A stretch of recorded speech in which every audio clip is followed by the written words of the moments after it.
went really well, or everyone is dying for some reason to get out of the house in January. One or the other. Now I have to know what I'm talking about. I swear there's a big crowd tonight. So, well, if you were here last month, this one's going to be slightly different. If you weren't here next month, this will be totally new anyway.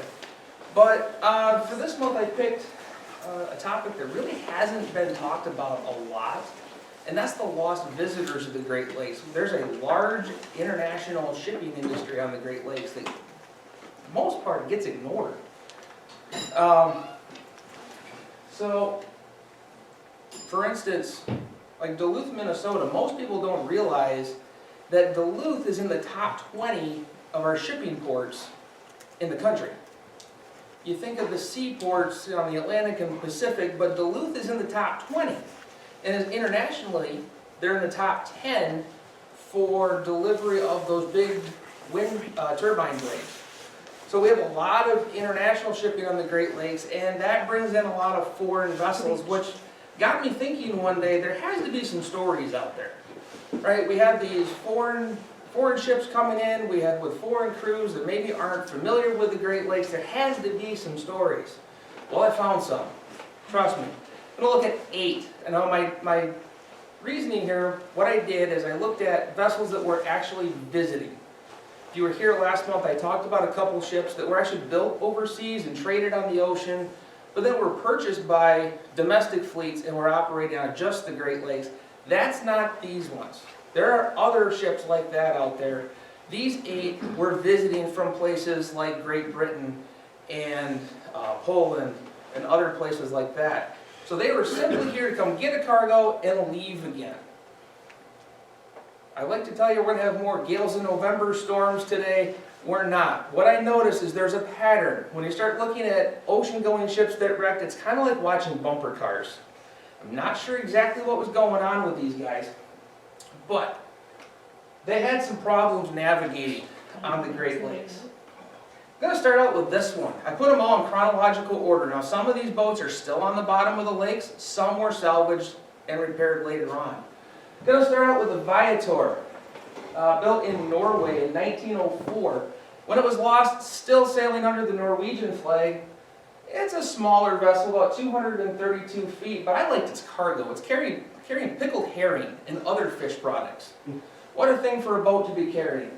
On its destination, I put a question mark because there was not a lot of news coverage on this wreck because 1935, unfortunately, shipwrecks weren't necessarily a big deal yet in that time frame. They said it was carrying automobiles and heading to Kenosha, Wisconsin. Now I know for a fact it was not carrying automobiles. So I don't know if I can trust that the destination was Kenosha or not, but I could not find a source to tell me anything different. Regardless, of course, the first one has to happen on a spooky night. Halloween night, 1935. The Viator is going to be heading up Lake Michigan, or excuse me, Lake Huron. That geography teacher getting my lakes wrong. Here we go. So he's heading up. He's going to get right off of Thunder Bay, and he's going to run into a fog. Fog always causes problems.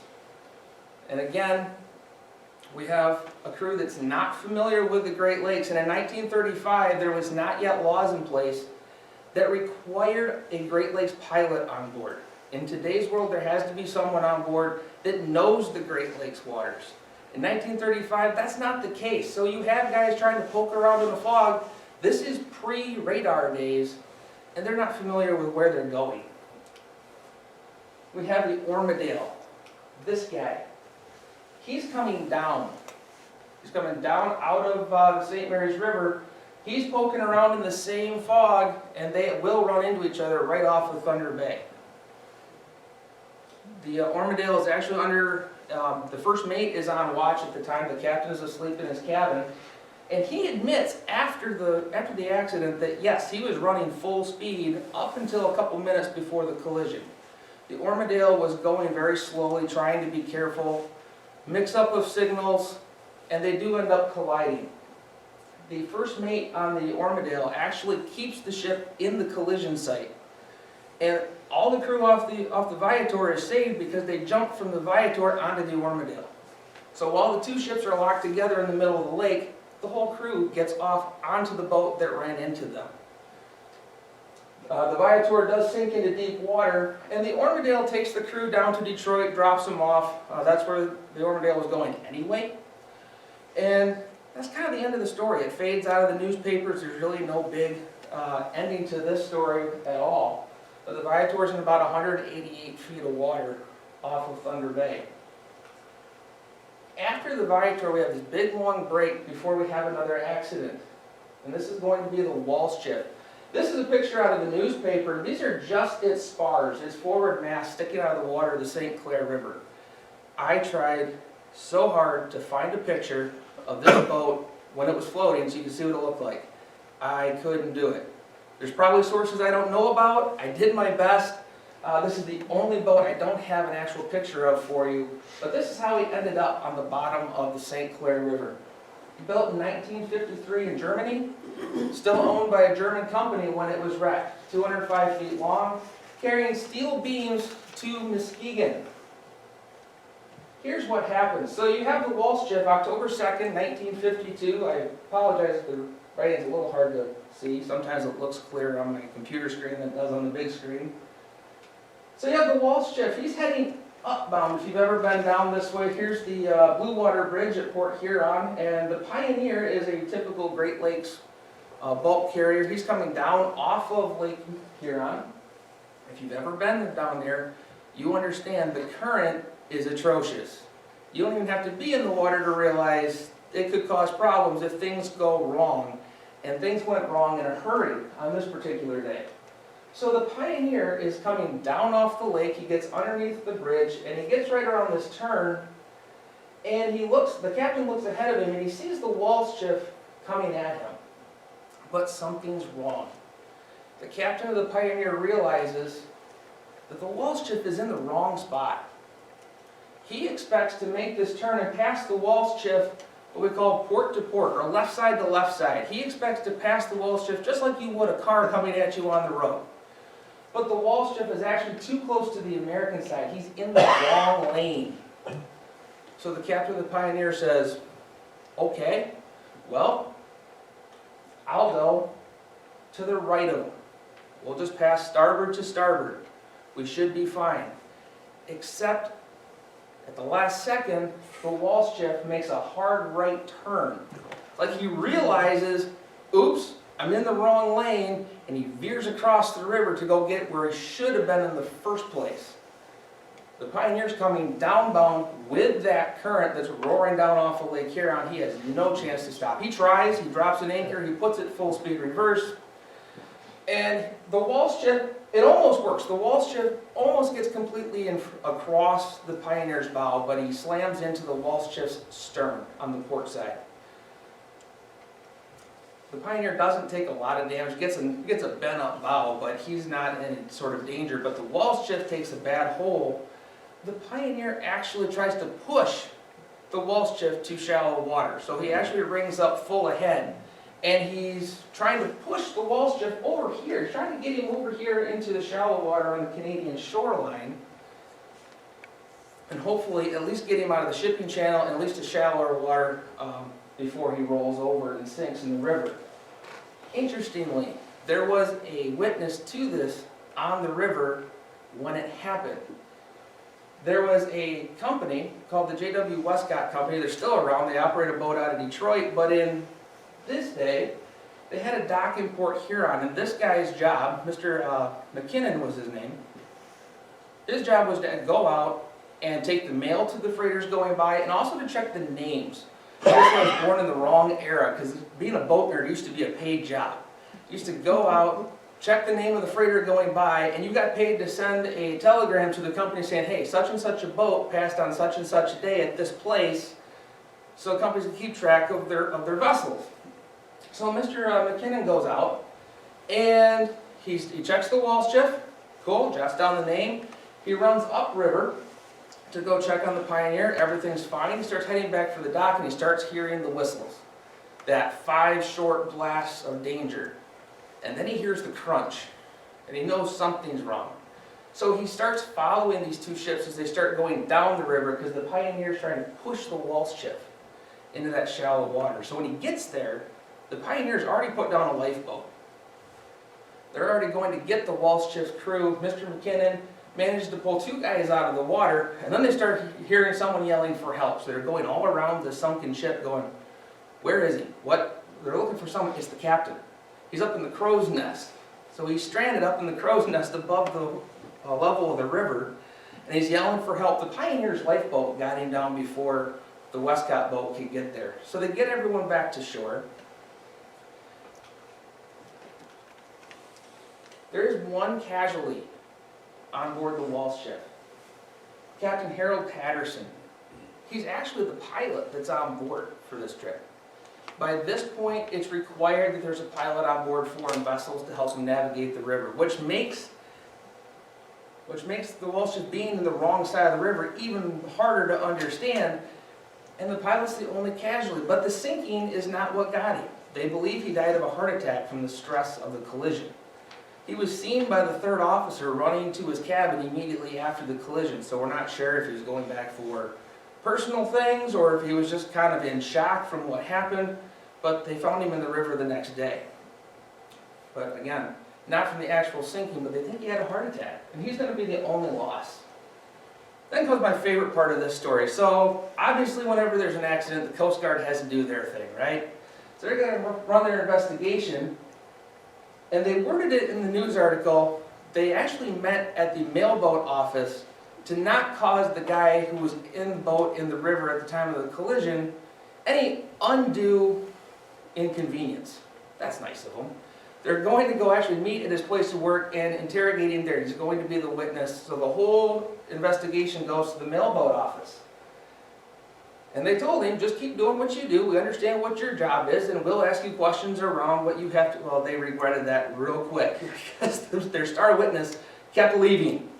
Every time a freighter went by, he went and got in his boat and took mail and newspapers out to the boat, came back, answered a few more questions, ran back out to the boat to the next freighter. And the poor Coast Guard guys are sitting there going, we kind of want to wrap this up. At one point, he's eating his lunch while being a witness. He's sitting there answering questions, eating his ham sandwich. The Coast Guard guys were not really liking how this was working. Eventually, blame is placed on the Walsh ship. We had enough witnesses between the guys on the Pioneer, people on shore, the guy in the mailboats, and he's in the wrong spot. He's in the wrong lane. So the Walsh ship is to blame for that one. Eventually, the Walsh ship took about, I think, 30 days, and it was raised, patched up, repaired, and put back into service. For our next one, we have to run across to Lake Michigan, to Milwaukee. The Prince Willem V. Now this is a little deceiving. It says built in 1948 in Norway. It should say finished. This ship had actually sunk once before. Construction began during World War II. And at one point, it was launched prematurely and scuttled so the Nazis wouldn't be able to use it. So it spent a couple years at the bottom of a river until the war was over. They raised it, finished building it. So it says built in 1948, but that was in 2 stages. It was flying under the Dutch flag when it was lost, carrying everything. This was a floating ace hardware. Hides, gas engines, aluminum, auto parts, leather, everything you could think of. And he's going to Sarnia, Ontario. Going to Sarnia, Ontario to pick up more cargo before he heads back overseas. October 14th, 1954 is a beautifully calm night. There's no clouds, there's no storm, there's no wind. It is a gorgeous night out. And the Willie, as they called her, Prince Willem V is just a little too long, so they called it the Willie. And they get ready to leave. And they're going to head right out through the breakwall out into Lake Michigan. And they decided, there was a pilot on board, which like I mentioned, they decided they didn't need to turn on their radar. They'll regret that decision. They admit afterward it was working perfectly fine. There was nothing wrong with the radar. They just decided they didn't need it. They could see for miles. No reason to bother turning it on. So the Willie's going to go right out through the breakwater. He's heading out into Lake Michigan, and they see lights off their starboard bow. And that's going to be the Sinclair Chicago, which is a tugboat. So far, no problem. They see the lights, they see what's going on, they know the tug is actually going to Milwaukee, it's going where they just left. Okay, so they change course. They're gonna head a little bit south, and then they're gonna head back east to pass behind the tug. Here's where they wish they turned on their radar, because what their eyes couldn't see, but radar could have, is the tugboat was pulling a barge. And they actually steered between the two. And later they said we never saw the barge. And tugboats, when they're pulling a barge, are supposed to have a certain set of lights that signify I'm pulling something. And the tug didn't have that up either. So the guys on the Willie really had no reason to know there was a barge. The tugboat captain realized what was going on. He turned a spotlight on the barge so everyone could see it. And he starts to play out the tow cable. He's trying to get that steel cable to drop to the bottom so this freighter can go right over the top and hopefully avoid disaster, but he wasn't quite fast enough. So that steel tow cable caught on the Willie, and it pulled the barge, the Sinclair number 12, pulled it right into a starboard bow and punched, I think, about a 20-foot hole in it. Didn't take them long to realize they weren't going to be able to save the ship. The crew all got off the Willie. No one was lost in this wreck, and pretty soon the Coast Guard motorboat came out and towed them into Milwaukee. And in the course of the investigation, the tugboat captain said there were portable lights on that barge.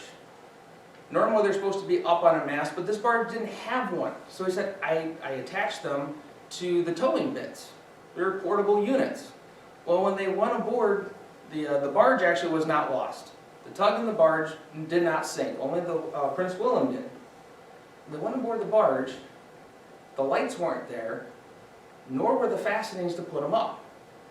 So the Coast Guard concluded one or two things. Either they were never there to begin with, or they were lost in the collision.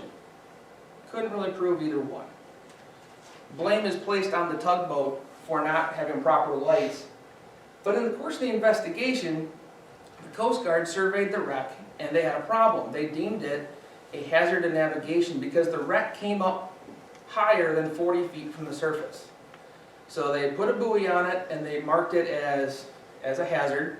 And then they put out a bid process. They said, we need someone to go down and demolish this thing so it's deep enough that boats can go over top of it.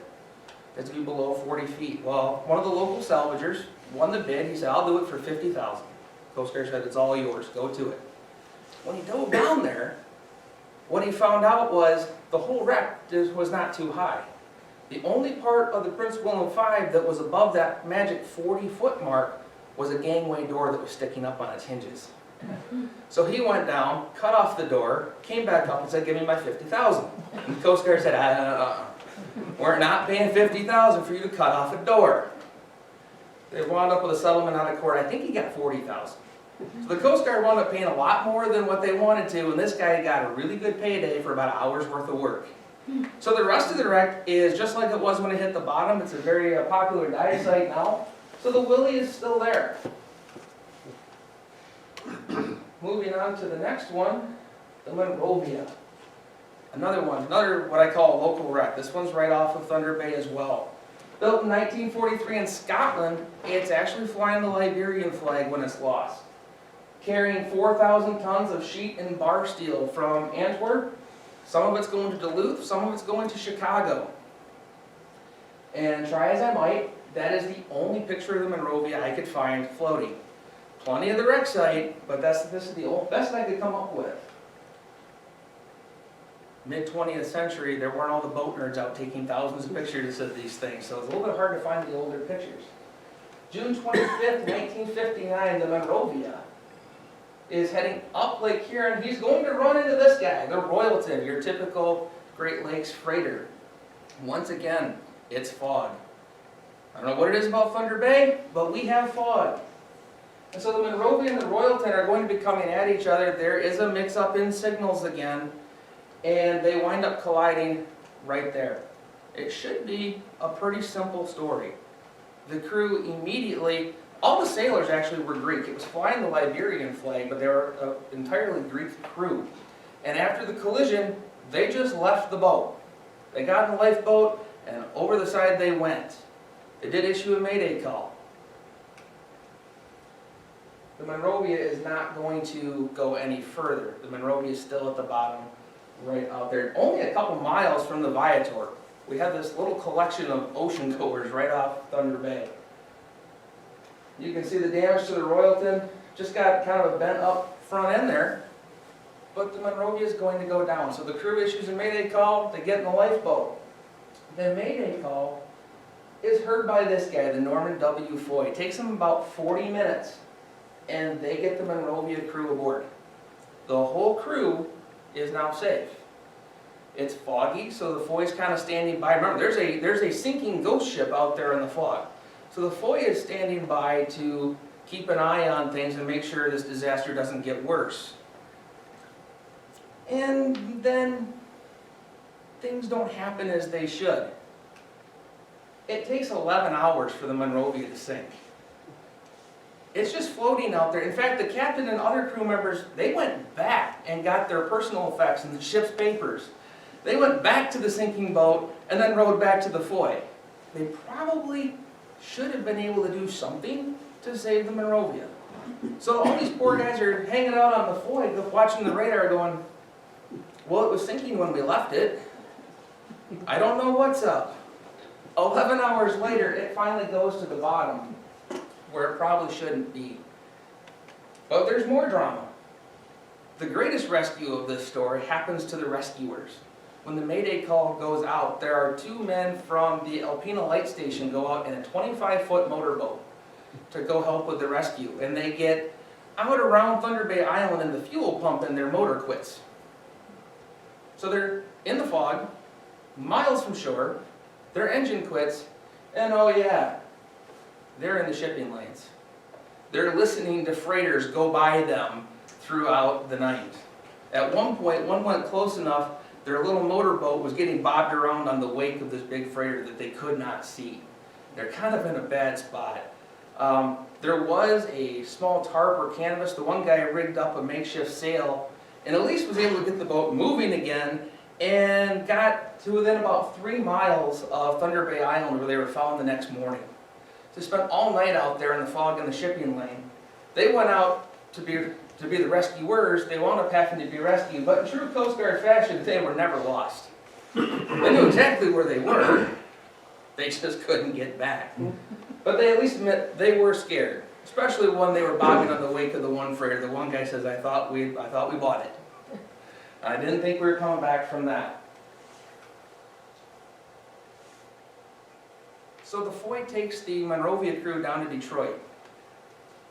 As if, you know, their ship hanging around for 11 hours wasn't embarrassing enough. The Foy drops them off, they're put on a bus, they're taken to a hotel, and they decide to mutiny. They refuse to get off the bus. Remember, most of these guys don't speak English. And I'm not sure, there was no clarification in the news. When they were landed at Detroit, the authorities took their passports. So I don't know if they just carried them on their persons at all times, or when they went back to the ship, they got their passports, but the authorities took their passports, and these poor Greek guys are going, we're not getting off the bus. Their captain is pleading with them, it's okay, you can get off the bus now. And they said, no, we have 30 days paid leave, we want it now, and you're going to give us our passports back. The one quote from the one sailor was, this is the United States, not Russia, give us our passports. And they were terrified to get off the bus, and eventually, I think they did give them their passports back just so they would just go in the hotel and they could move the bus out of the roadway. These poor guys were having a bad trip. Next we go back to Lake Michigan, the Francesco Mirazin, built in 1922 in Germany. Again, flagged Liberian when it was lost, carrying a lot like the Prince William V, a little bit of everything. Another one of those floating ace hardwares. Heading to the Netherlands and to Germany is going to be a split load. I promised you there was no Gales in November stories here today. There is a storm in this story. The Francesco Mirazin does end up in a storm November 29th of 1960.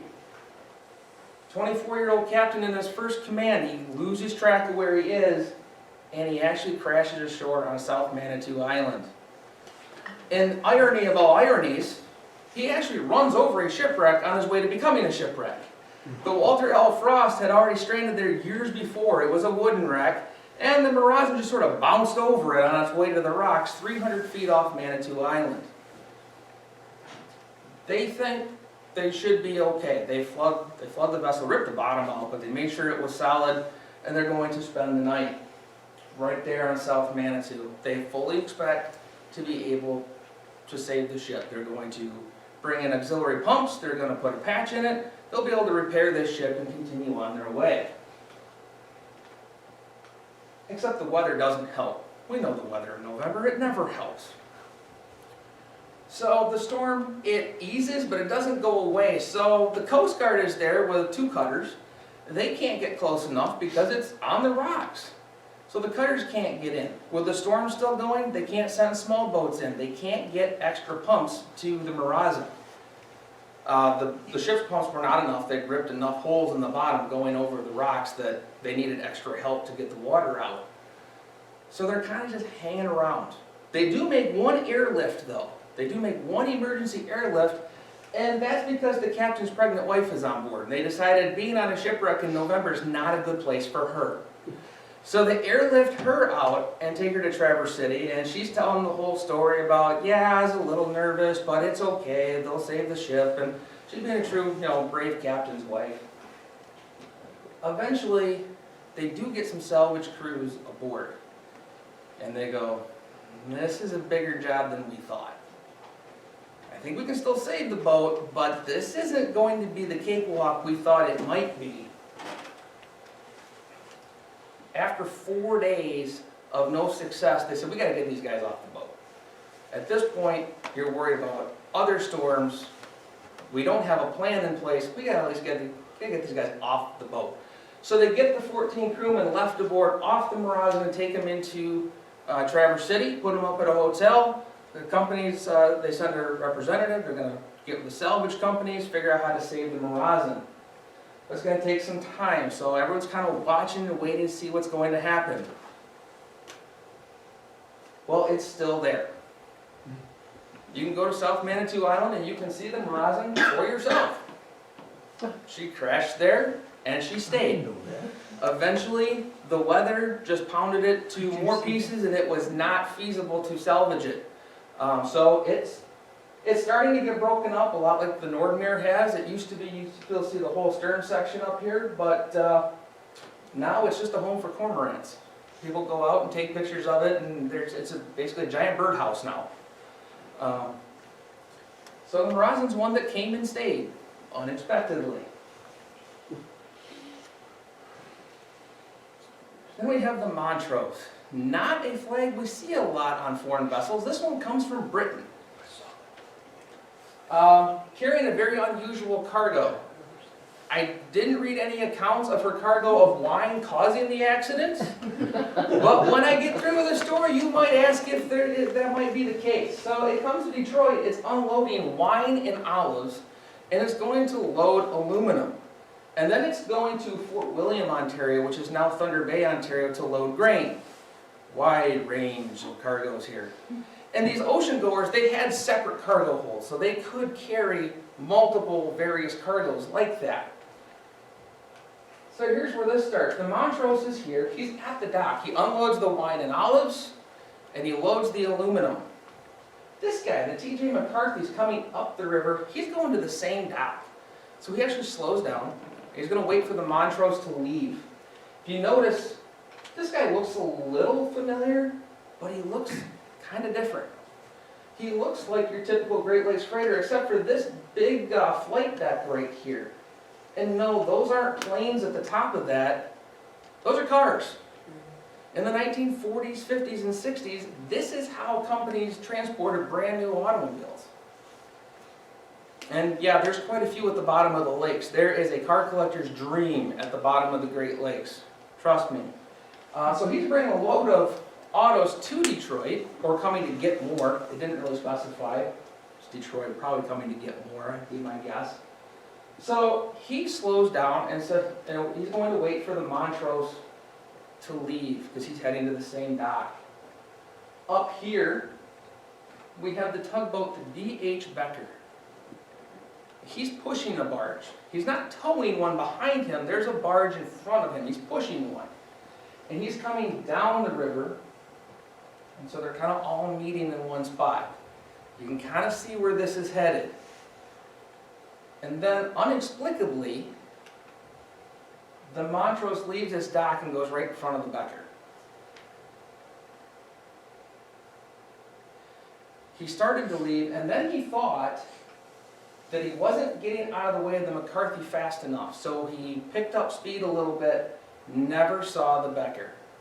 And so the barge slams into the port side bow of the Montrose and punches a huge hole in the Montrose, and it starts to sink. Now, in the investigation afterward, there was a Great Lakes pilot on board the Montrose, and the captain was in the wheelhouse. And the captain said, never saw any lights from a tug. I don't think he was lit up like he should have been. The pilot said, I made a security call. He's required to get on the radio and make a security call to tell everyone in the vicinity that he's about to take off, that he's about to start moving. But the captain of the McCarthy had a front row seat to this, and he said, we saw the tug. It had its lights. And yeah, we were listening to the radio, and they never made a security call. They just left. I don't know what they were doing, but what they're telling you isn't true.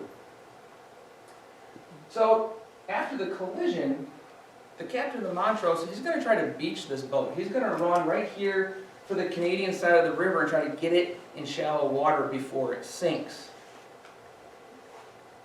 He doesn't make it. That's not very far to go. It tells you how big the hole was. He sank that fast. But he's going to try to get over here to the shallow water. But you can see as he's sinking, it kind of looks like the movie Titanic, right? The bow's going down and the stern comes up and the propeller and the rudder come out of the water. So he can't maneuver anymore. He can't go forward. He can't steer. He's in the Detroit River. So the current catches the sinking boat and actually washes the boat downriver as it's sinking. He's going to end up underneath the Ambassador Bridge. And this was quite the tourist attraction for about a week in Detroit. It was just in the news a couple months ago. There were some anniversary articles that I was reading, and people remembering their parents taking them as kids to go see the sinking boat. I remember that, Jeff. My dad took us down there to see that. All right, see, I'm not lying to you. I have evidence. It really happened. It's good. Obviously, you can't go to Detroit and see the Montrose now. It was in the middle of the river, right in the shipping lane. So it was salvaged. It's not there anymore. The M. Stein, another river accident. Are you noticing all the collisions here? Remember what I said about feeling like you're watching bumper cars? These guys had some troubles. Built in Germany, still sailing for a German fleet when it was lost. Carrying steel products and chemicals, bound for Kenosha, Wisconsin. Hang with me, this one gets a little bit confusing, and trust me, trying to put the animations together for this was not easy. This involves 3 vessels, and interestingly, this is a collision between 2 ocean ships. These are 2 visitors that hit each other. So it's right off St. Clair, Michigan. We have the Olympic Pearl, the other ocean ship. He's coming down the river. And so the M. Stein is coming up. But he makes the decision here before he sees the Olympic Pearl. There's a lake freighter here called the Buckeye, and the M. Stein decides to pass him right there. So when the Olympic Pearl comes around this corner, or the turn, he's actually looking at 2 freighters coming at him side by side.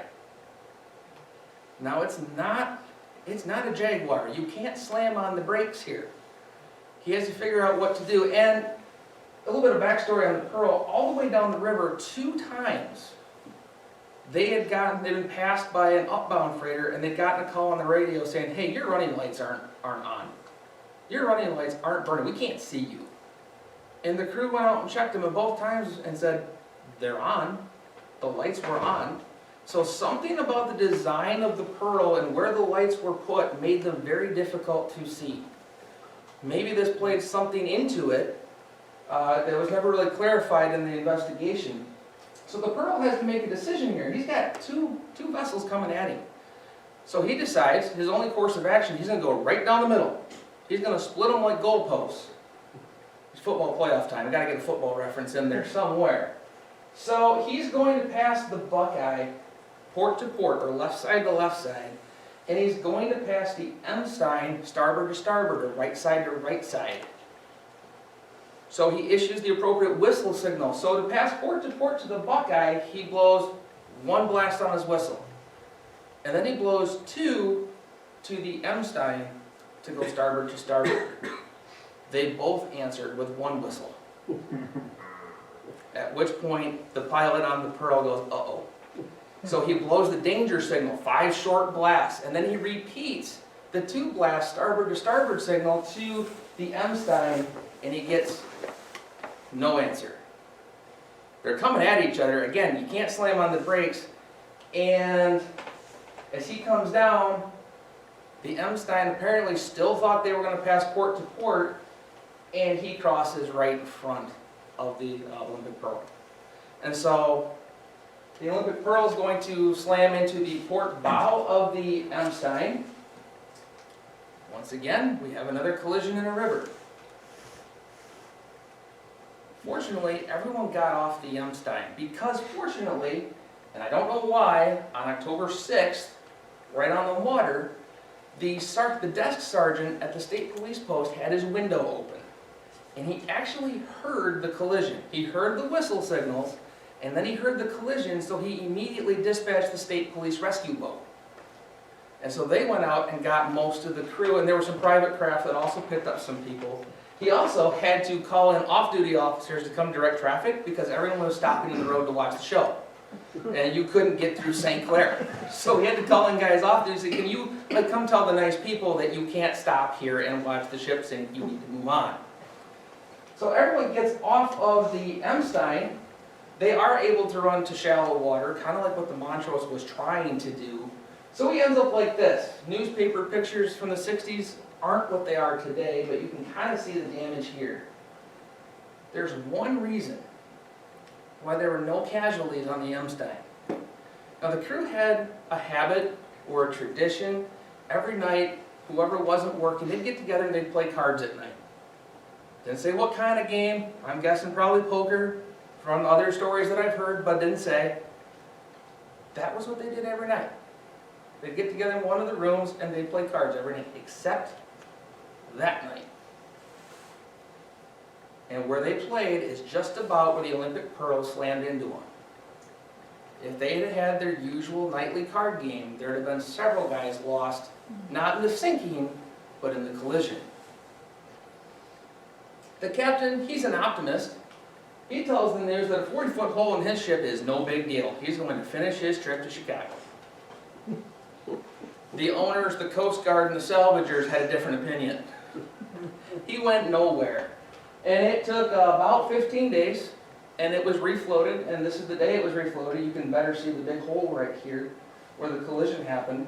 And it's towed to River Rouge down by Detroit for temporary repairs, and then hauled off to Montreal for more permanent repairs and put back into service. And then the last story.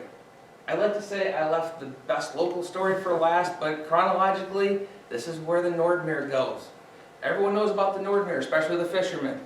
Fishermen around here have been thankful for that captain for running on those shoals for years. Everyone wants to go fishing out there. It's a German boat, still sailing for a German company when it's lost, carrying 990 rolls of steel, headed for Chicago. And I'd like to tell you this big dramatic story of how it went on the shoal and out in the middle of Lake Huron.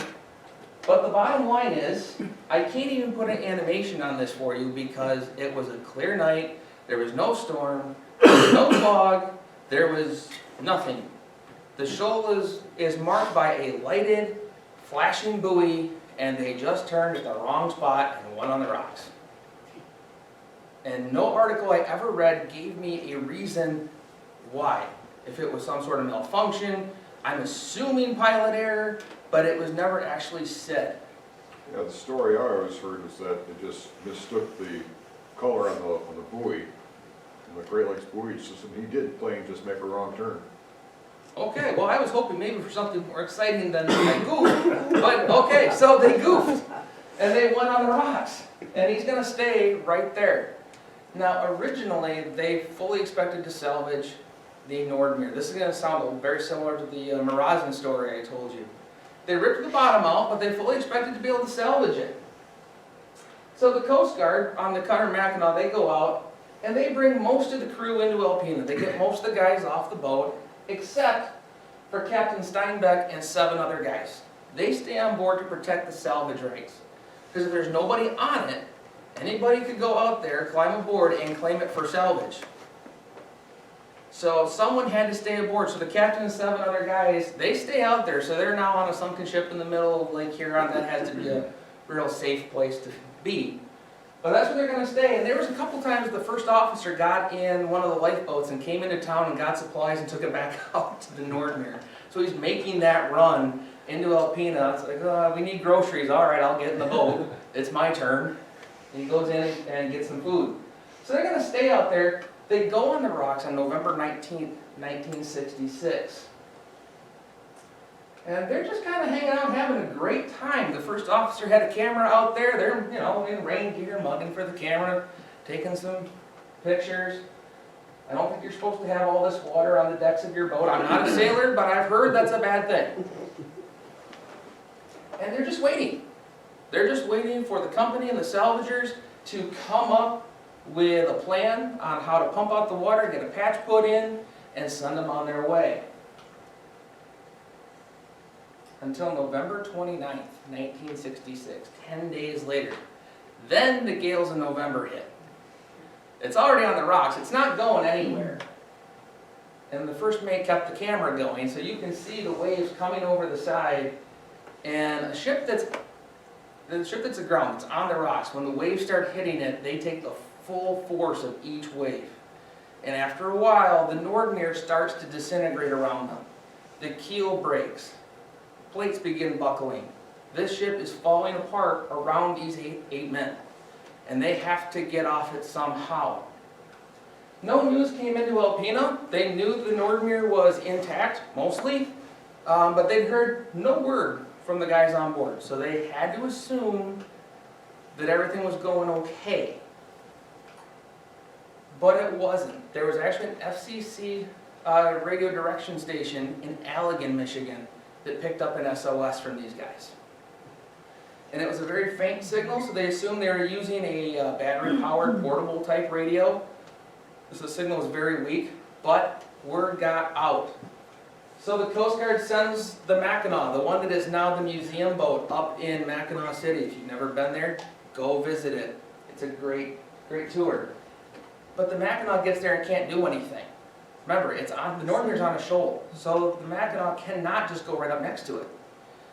And in a storm like that, you can't launch a small boat, so the Mackinac, all they can do is stand by and watch. So they radio that in and say, we have nothing we can do. Send more help. So the Coast Guard dispatches a helicopter. These guys fly up from Detroit. I believe they stopped in Oscoda for fuel, and then they kept going out, and they can't find the Nordmere. Through the clouds and the rain and the snow, they can't find the Nordmere, and they're about to turn around. They're about to call the search off and go back. They were worried about ice on their helicopter too. It was starting to ice up. So they were about to make the decision to turn around, go to Alpena, get fuel, de-ice, do what they had to do. And the co-pilot says, 2 more minutes. Let's go back out. Let's keep going for 2 more minutes. We have enough fuel for that. And if we don't find them, we'll turn around. So they go out, and about the time he says that, the storm let up. There was a break in the storm. The clouds started to dissipate, and there was the Nordmere. So they start an airlift while the storm is kind of in that little bit of a lull. But they can't just pull the guys up to the helicopter. It's not designed to hold 10 men. You got the 8 men on the Nordmere and the 2 pilots.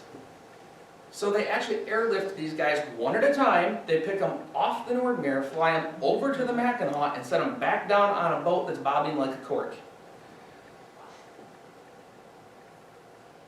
That's not a small feat. I'm not sure how I would feel. I might be looking at the sling going, I'll take my chances with the big boat. it might last longer. But they did one at a time, from the Nordmere to the Mackinac, and they got them all. And right after they got the last one off, the storm started back up. The clouds came back in, the rain and snow started back up, and the window was gone. They had about a 10-minute window, the co-pilot said. I watched an interview with him once. They had about a 10-minute window, and we got there just the right time. Most people don't know that story, because right after this, the very next day, the Nordmere disappears from the newspapers for about a week. There's not a mention of this anywhere in the newspapers. This is November 29th, 1966. That same day, further south on Lake Huron, while these 8 men are getting airlifted off and rescued from the Nordmere, the Daniel J. Morell is splitting in two and taking 28 men with her. And this boat gets the headlines for the next week. Now there is another side story to the Nordmere. Eventually, when the Nordmere comes back into the news, it's all stories about the crew being sent back to Germany and what's going to happen, because after the storm, the Nordmere is destroyed. There's no hope of salvaging it anywhere. Not going to happen. So the crew is sent back to Germany, except one. One crewman stayed behind. Allow me to introduce you to Goofy. Goofy was the ship's mascot. He's also a world traveler. He was a 2-year-old Canaridale, a native of the Canary Islands. And by 2 years old, this pup had circled the globe 6 times. But the crew were sent back to Germany so quickly, there was not a chance to make arrangements to send Goofy back with his shipmates. So he was housed at the sheriff's department, and there was an ad placed out for someone. Does anyone want Goofy? He needs a home, and I'm happy to tell you, he was adopted by a nice family on Lewis Street in Alpena, where as far as I know, from all the research I did, that's where he spent the rest of his days. There's no stories of him going back to sea with anyone else. He kept his 4 paws on dry land after that. But there was one crewman of the Nordmere who stayed here. And that is the 8 shipwreck stories of lost visitors that I have for you. There may be more, but I can't find them. So maybe the new source comes up someday, I'll find others and I can make part 2, but these are the 8 that I know of.